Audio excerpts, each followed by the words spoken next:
So this is part 2 from June 18th, 2017. We're continuing the discussion about the Bhagavad Gita.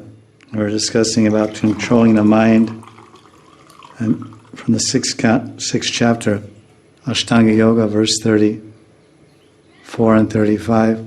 Arjuna's explaining to Krishna how difficult you say that yoga means controlling the mind, but it seems like it's impossible to control the mind.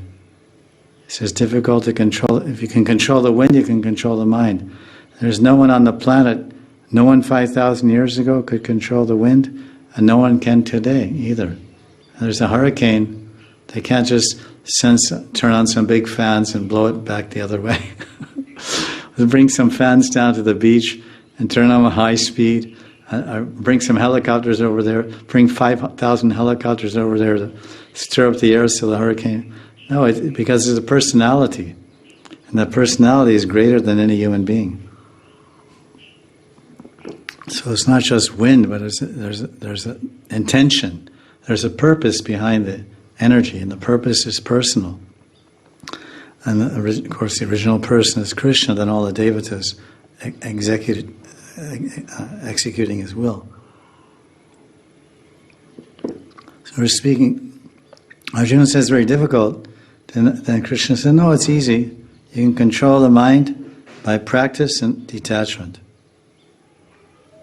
So of course, and then the commentators, Vishwanath, he says, practice means as you need a doctor to cure the disease of material attachment and samsara.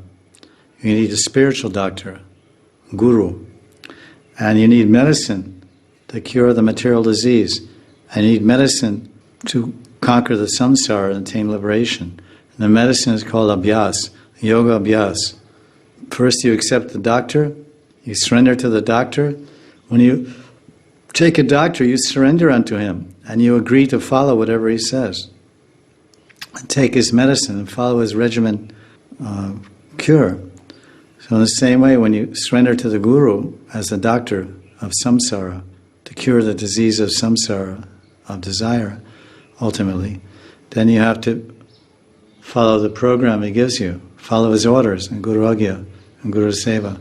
Then you have to follow the sadhana that he gives you, diligently.